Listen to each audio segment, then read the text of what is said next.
Well, in honor of Eduardo Rodriguez technically being the only player that has to report to camp on Monday, we will be doing his player preview for the 2023 season today. All today on Locked On Tigers. You are Locked On Tigers, your daily Detroit Tigers podcast. Part of the Locked On Podcast Network, your team every day.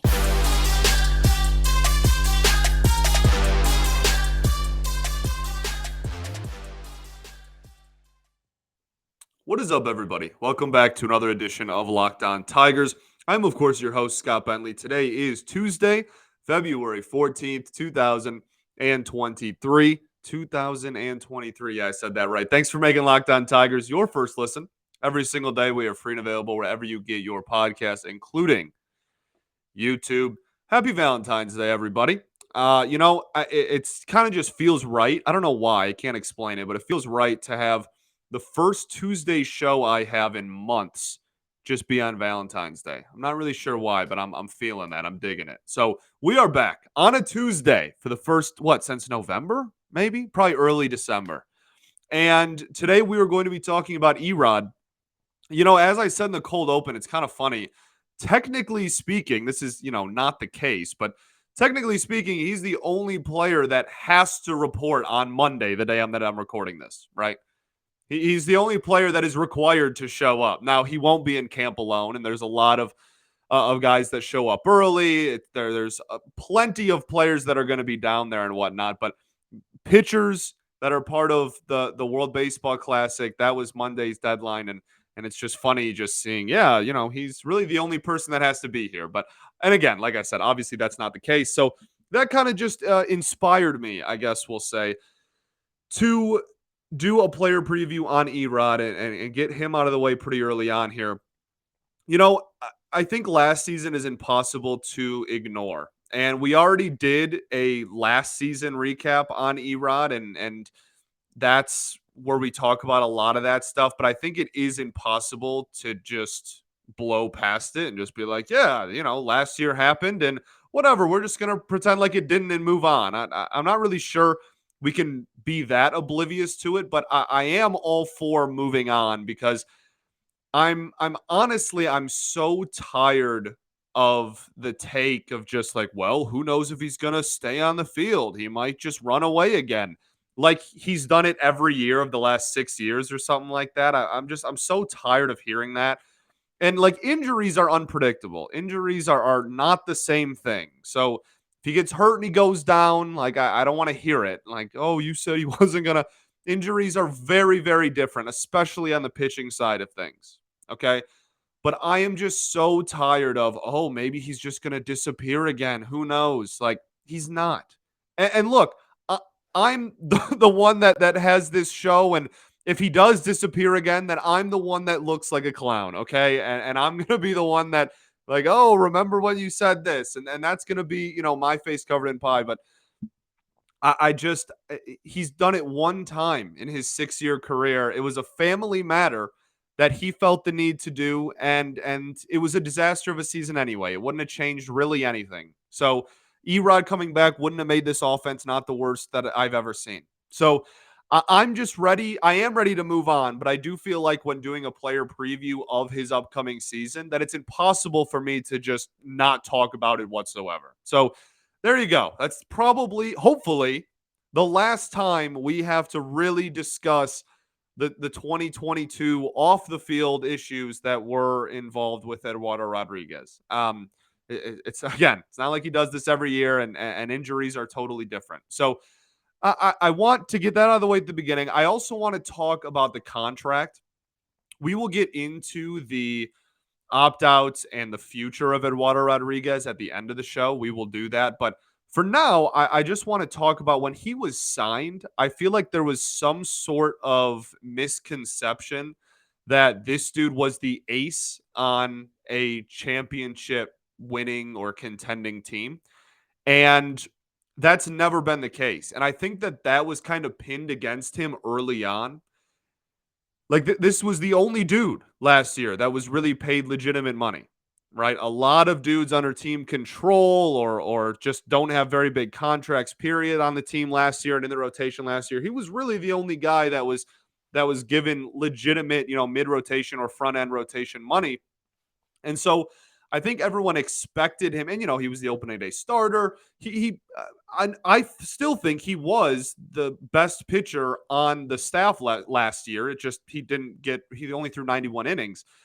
And so I think there was just a little bit of a misconception that he was brought in to be an ace on a team. He's going to make about 15 and a half AAV this upcoming season, somewhere around there. And that's nowhere near the going rate for an ace on an elite team. Just like go look around baseball, go look at the best teams in the league. None of their aces are making 15, 14 mil, I think is what he was supposed to make last year. And then even to add to that, he didn't make the money that he was supposed to last year because you don't make money when you're on the restrictive list that he was on. So he didn't even really get paid the amount he was going to last year. But we're talking about this year. So I think that if he's a solid 2 or a 3, like comparably, if you look at a championship roster, a really good team, and you go, oh, Erod would probably be a solid 3 or a low end 2 on this baseball team, I think that that's a success for his value. If you have ever or continue to expect Eduardo Rodriguez to be like a Cy Young candidate ace on a team that's going to go deep into the postseason, that's on you at this point. Like, that's never what the expectation was for him, and it won't be in 2023 either. Okay? So I just want to clear that up too. That's never been the expectation for him, and 2023 is no different. So let's start talking about last season, okay? And talk about what he did on the field and what adjustments he needs to make for 2023 and what he did well last year too, and that he can kind of hang his hat on, and we'll take a look at what we expect him to do this upcoming season, okay? But first, I got to tell y'all about our friends over at Built Bar. If you're looking for a delicious treat without all of the fat and calories, then you have to try Built Bar. We're deep into February. We're Valentine's Day today. You're looking for a tasty treat. I'm still looking at my New Year's resolution at this point. I'm still trying to eat healthier, and Built Bar is helping me do that a ton because I don't have to sacrifice taste for health. This is something that literally tastes like a candy bar and yet is very, very good for you. And you don't see that very often, but you do with Built. What makes them so good? Well, for starters, they're covered in 100% real chocolate. That's right, real chocolate. They come in unbelievable flavors like churro, peanut butter brownie, coconut almond. It's one of my buddy's favorites. They are all amazing. They have a ton of unique and fascinating, honestly, flavors. I'm not sure how they do it, but they taste like a candy bar with amazing macros, 130 calories, 4 grams of sugar, and a whopping 17 grams of protein. Now you don't need to wait around to get a box either. For years, I've been on this show telling you to go to Built.com to get your Built Bars, and you still can do that if you'd like. But now you can go to your local Walmart or Sam's Club and get Built there as well. You can go to Walmart, get a 4-bar box with some cookies and cream, some double chocolate, some coconut puffs. Or you can go to Sam's Club, get a 13-bar box, hit flavors like brownie batter, churro. You can thank me later. So whether you're going to Sam's Club, whether you're going to Walmart, or whether you're just going the tried and true and going to Built.com, check out Built Bar today. You need some Built in your life.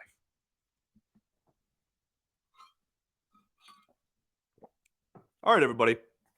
Welcome back. Segment 2 here, Locked On Tigers. Thanks for making us your first listen every single day. We are free and available wherever you get your podcasts, including YouTube. Also free and available on wherever you get your podcasts, including YouTube, is the Locked On MLB Prospects podcast. Host Lindsey Crosby is a prospect encyclopedia, and he's going deep on the MLB stars of tomorrow. It's free and available wherever you get your podcasts. Okay, so talking about Erod on this show, last year on the field, 91 innings pitched, had a career low in strikeout rate, comfortably, honestly. If you just take out his rookie season, this year was like by far the lowest K rate of his career. And it was even lower than his rookie year, but those two seem to be the only outliers. And he was also tied for his career high in walks per 9 with 3.36. That wasn't astronomically higher than what it usually is, but it was still a career high. 1.33 whip on the season last year as well. Look, I mean, we we talked about Erod a lot last season, even not while he was gone, but when he was on the field, he was obviously under a lot of criticism for a plethora of reasons. Had a 4.05 ERA is what he ended at last year as well. Um, I think that there is a lot of just opinion on him hinging on that thing I talked about in the first segment, where it just seems to be a much bigger expectation within the fan base of what they expect out of him than what we actually paid him to do. And I'm not saying that I don't think last year was a dumpster fire of a season. And honestly, it wasn't terrible. He wasn't awful. We'll go through some of the numbers here. It's not like he was a liability on the mound. But I think people were just expecting like some 5 or 6 win pitcher, and like the best WAR of his career is 3.9. It's just under 4, and so I think if he can go back to around that area, we should all be very, very thrilled. Okay. And obviously, he didn't do that last year. I'm not trying to give him any excuses or make it sound like last year was some brilliant year when he was on the field. It was still career lows in a lot of areas. But with everything going on and off the field, I'm really, really excited for a full season of Erod this year. I really am. Last season, let's start with some of the weird numbers, okay? Some of the outliers, some of the adjustments that I think he needs to make.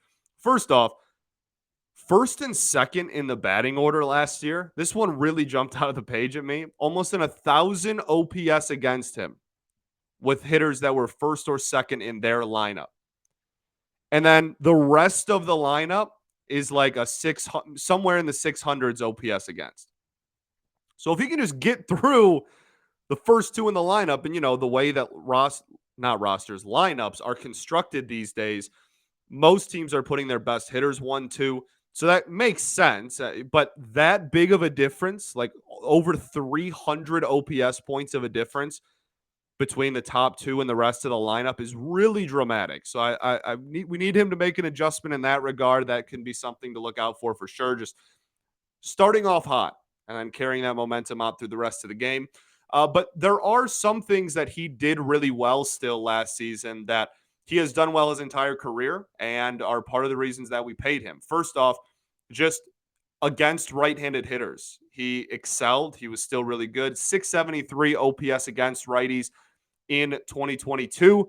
And on the flip side, his career OPS against lefties was 908. That is very, very bad. That's like a borderline MVP candidate hitter against every single lefty he faced on average last season. Now, his career OPS against lefties is like 776. So I look for that to kind of regress toward the mean a little bit as well, which is a good sign. But if he's dominating righties and doing good enough against lefties, that's a massive win. And I think that that's still very much possible. Now, one of the biggest things that you brought in Erod to do was induce weak contact and excel in high leverage. High leverage situations last year, he had a 580 OPS against. That is brilliant, beautiful, masterclass. Okay. So still excelled a lot in high leverage situations. Like I just said, at his best, he's an elite barrel misser. He has had seasons where he has put up elite barrel missing numbers and can fill the strike zone. He's had seasons where he's been in the top 10%, even the top 5% in average exit velocity and hard hit rate. He has had, like I said earlier, a 4-win season and a also 3-7, I think, the year before that win season. And those were his 2 years leading up to joining Detroit. So it's not like we brought in someone who was awful. I know a lot of people looked at the high ERA in 2021. He had like a 4.8 ERA in his contract year with Boston. And then we signed him and people got really upset. And I had to try to plead his case on this show.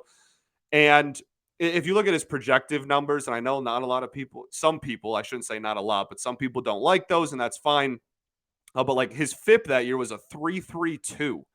It's like, what, 1.5 ERA points lower. So there's a lot of signs that point to him just being incredibly unlucky. If you just look at straight up BABIP, just batting average of balls in play in 2021, It was 363, which is insane. That's unbelievable over a full season.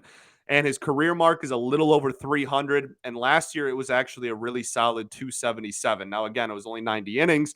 We're paying him to pitch, 160 to 200, but still really nice to see that number that low. So I think that played a big factor in the high ERA in 2021. And if you look at his FIP from year to year, it's pretty consistently in the mid threes year in and year out. So I really do. This is all to say the reason I'm bringing all of this up is because I fully expect him to just bounce back into what he was the 2 years leading up to being a Tiger.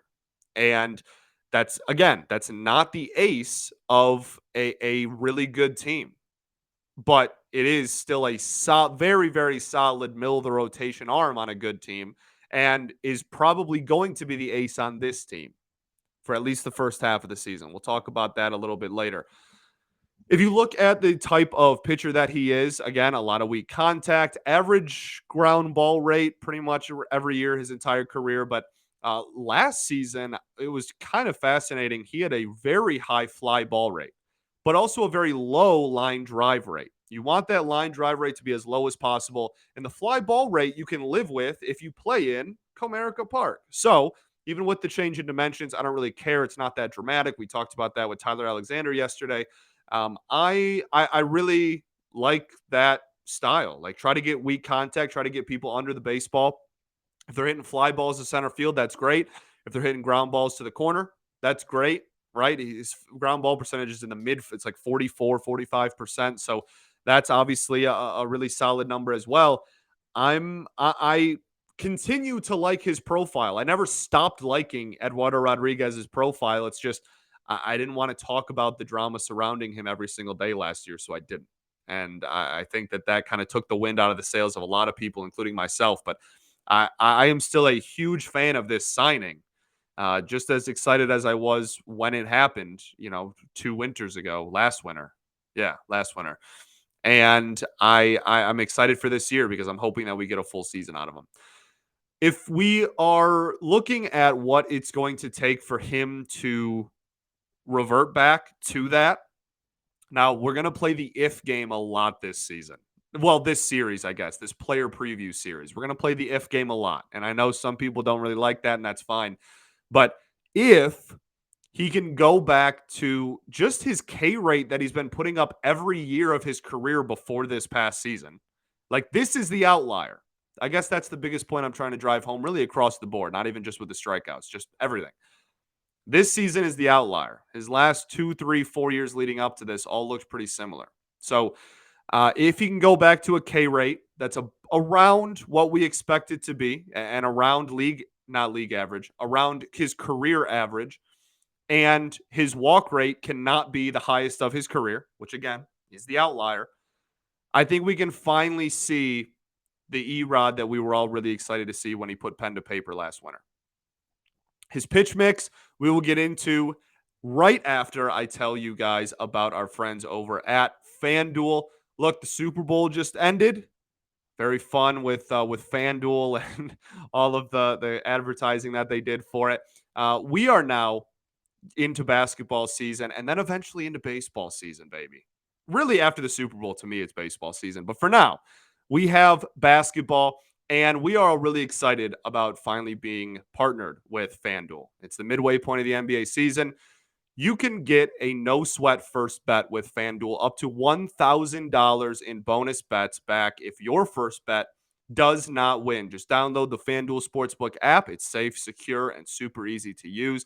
Then you can bet on everything from the money line, point scores, threes drained, etc. We have All-Star Weekend for the NBA coming up. It's going to be a great time. I'm sure FanDuel is going to have a lot of fun odds and stuff to bet on with that as well. Plus, FanDuel even lets you combine your bets for a bigger chance at a payout with the same game parlay. So don't miss your chance to get your no-sweat first bet up to $1,000 in bonus bets when you go to FanDuel.com/lockedon. That's FanDuel.com/lockedon to learn more. Make every moment more with FanDuel, an official sports betting partner of the NBA.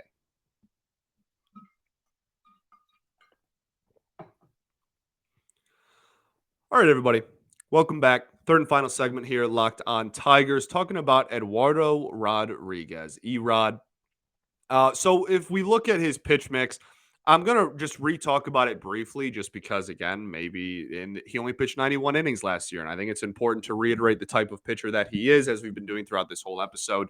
Uh, they're all barrel missing pitches. That's the intention of all of them. He throws a four seam, a cutter, a sinker, and a changeup. He's got a slider that he kind of keeps people honest with. He throws like 3 or 4% of the time every year. Doesn't really use it that much, but consistently uses the four seam, the cutter, the sinker, and the changeup. All barrel missing pitches. Now, the changeup has pretty decent whiff rates throughout his career. That's something that he can definitely use to try and get some strikeouts or some swings and misses. But for the most part, his goal is to induce weak contact and fill the strike zone as best he can. Again, at his best, that's what he is best at. That wasn't really what I intended the sentence to sound like, but if you're looking at his swing chart, we talk about this a lot. We've talked about this with hitters a lot, Jonathan Scope, etc. The run value based on where the pitch is. Okay, heart of the plate. This past season, a negative 12 run value. That's good for a pitcher, right? You want it to be negative. You want as few runs as possible. So that, again, implies that he is really good at not letting people barrel up pitches that are in the heart of the plate, that are over the heart of the plate. That's a really, really good number. One of the best numbers of his entire career, honestly, 2022 heart of the plate, negative 12. The rest of it is where he took a big step back last season and what we're trying to see him take that step forward for. This is probably, if you're going to point to any number you want to see improve, next one is probably going to be the one that I would want you to remember. Okay. Run value on shadow pitches, right? The fringe balls and strikes, the pitches that could go either way, they're right on the black. +2 run value on shadow pitches this past season. That's not great. It's not some awful number. None of these numbers that we've talked about for Erod are terrible. Like, again, I'm trying to prove to people that he's not some like garbage can out there. But if you look at the rest of his career, shadow pitches by season, okay? Some of these are remarkable. Shadow pitches by season, the run value. Rookie year, -13. Next year, -21, -26, -30, -39, -12, and then this year was a +2. If we can get, I'm not even asking for the, borderline -40 season that we got in 2019 when he was, I think, 6th for Cy Young in American League. I'm not even asking for that. I'm just asking for like the -21 to -30 range, and I would be a very happy camper. That would be inducing a lot of weak contact. Again, really just the tail of the tape with him. That's the biggest story. You want him to induce as much weak contact as possible. The chase pitches, he has always been his worst attribute because he doesn't have chase stuff. He has weak contact stuff. So very high plus number, even uncharacteristically high this past season, which again just plays into how much he struggled. And then the waste pitches, it was pretty low, but those are waste pitches. Those are always going to be relatively low. So if we can get back, the shadow pitches are really what I'm looking at. If we can get back to this mid 20s, even high 20s, low 30s run value on the borderline pitches, I think that is the sign that Erod is really back and he's becoming the pitcher that we signed up for, because we haven't seen that yet. Which is very true, if that's your opinion. We have not seen the Erod that we thought we were going to get. The sinker is obviously one of his best pitches. He uses the cutter a lot as well, but I really like his sinker just because people can't square it up. The expected slug against, the real slug against the sinker, consistently very, very low. This past season was no different. That's, again, what you signed up to get. I'm glad that we at least saw that. This upcoming season, most projection models have him between a 2 and a 3 win player. Like I said yesterday on the Tyler Alexander one, there's a million different projection models, so I'm not going to only use a specific one. But if you look at all of them, all 93 of them, most of them have him between a 2 and a 3 WAR, and which makes sense to me. Really, my biggest thing is I just want him to stay on the field. I don't think last season was a catastrophic failure for him. when he was on the field. And I don't think he's really considerably worse than what we signed up for. Was last year what we signed up for? Definitely not. I'm not trying to argue that. But I really do expect a nice, solid bounce back year if he can stay on the field and stay healthy. Okay. That all being said, my expectation for this season is also I'm weirdly confident that Eduardo Rodriguez is getting traded before August 1st. Um, I think that it makes too much sense. I don't expect him to finish the season on the team if he stays healthy and puts up decent numbers in the first half. This is more or less the contract year for him. We've talked about the opt out a million times. We've talked about it at length this offseason. And we've also talked about the market. And that's why we expect him to opt out. If you look at what pitchers that are near his caliber are getting since the lockout ended, the starting pitching market is bumping. So I expect him to opt out, which makes this a rental year, which makes this a trade candidate year. Boom, boom, boom, down the line. If he misses time again, or if he really struggles, which is out of character, he hasn't had a terrible, terrible blow up season really yet, then he'll be here for the foreseeable future. He won't get traded because he won't have very much value, and he won't opt out if he isn't on the field or if he sucks. So then we're gonna be having a much different conversation, and I'm gonna have to eat crow on a lot of this, right? Which I'm totally fine with doing. That's I don't fear that, but I am oddly confident that if he just stays on the field and puts up a remotely good season, not even career best numbers, just like a solid, normal Erod season, if you look at the last 3 years before he was a Tiger, then I think he's going to get dished. Make sense? Cool. Thanks for making Locked On Tigers your first listen. Every single day, we are free and available wherever you get your podcast. And to make your next listen, the Locked On MLB Prospects podcast, host Lindsey Crosby is a prospect encyclopedia. He's going deep on the MLB stars of tomorrow. It's free and available wherever you get your podcast, including YouTube. Okay. I think I got my point across pretty well on this one. I am not making any excuses for last year because it wasn't great when he was on the field, and he wasn't on the field very often. And that's all totally fine for you to be upset about or complain about. I totally understand. I'm in the same boat. But we're putting it behind us, and when we're looking at 2023, I don't think anything last year I don't fear it. I don't fear anything that happened last year really happening again, or last year, even what the stuff on the field that we talked about, how it was a lot of career lows. I think last year was just such a weird season for him that it was just kind of a let's get through it type of thing. And I don't feel like that's going to be the case this year. So I really do expect kind of a nice little rebounding of a season, not necessarily career bests because that would be a heck of a turnaround, but I do expect him to kind of put up a lot closer to what he has his entire career, which is what we're paying for. So cool. Appreciate y'all for tuning in tomorrow. I have no idea who the player is tomorrow yet. I kind of just decide based on vibes that day. Who do I want to talk about today? We'll be back tomorrow, though, with another player preview, assuming no news happens. Peace and love. Going to therapy's dope. And, we're going to talk about the signing tomorrow, too. We did sign a reliever on a minor league deal. We'll talk about that a little bit tomorrow. Okay? Cool. Peace and love. Going to therapy's dope. I'll catch you all then, baby. Go Tigers.